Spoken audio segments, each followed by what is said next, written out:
আমরা গতবার থেকে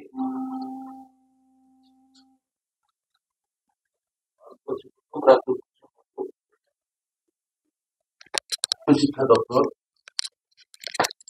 সেন্ট্রালাইজড অ্যাডমিশন পোর্টাল স্নাতক স্তরে ছাত্রছাত্রীদের ভর্তির জন্য একটি বন্দোবস্ত এবং একটা যাতে সকলের সুবিধা হয় আধুনিক প্রযুক্তির সঙ্গে তাল মিলিয়ে এটা আমার মুখ্যমন্ত্রী মাননীয় মমতা বন্দ্যোপাধ্যায় তিনি এটা চেয়েছিলেন এবং গতবার থেকে আমরা এই উচ্চশিক্ষা দপ্তর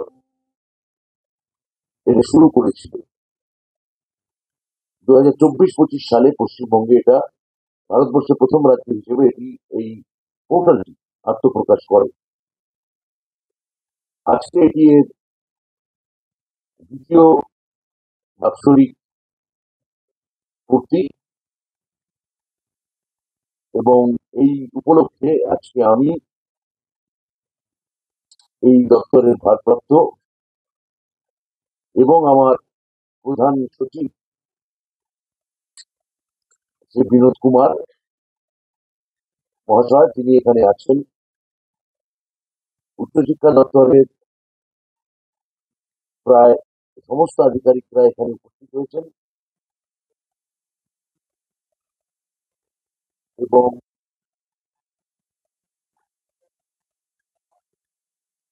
আপনাদের জন্য প্রথমেই আমি কথা না বাড়িয়ে এর উন্মোচনটা আমি ঘটাচ্ছি। সেন্ট্রালাইজ অ্যাডমিশন পোর্টাল ফর 2025-6 এটার যে আত্মপ্রকাশ সেটা উন্মোচন সেটা এখন আমরা করব। আমি গণমাধ্যমের যারা এই বিকাশ ভবনের 7 তলায় আছেন তাদের অনুরোধ করব এটি আজকে ভালো করে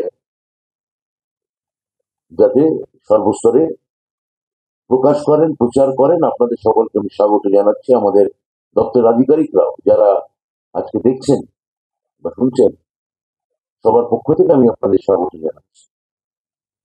তাহলে উন্মোচনের মোড়ক দেখা যাক।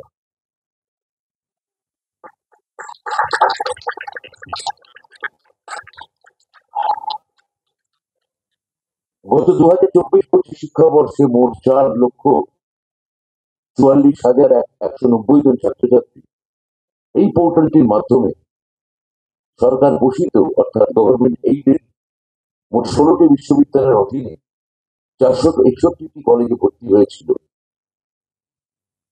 এই ভর্তি প্রক্রিয়া নিয়ে কোথাও কোনো রকম অস্বচ্ছতার অভিযোগ ওঠেনি।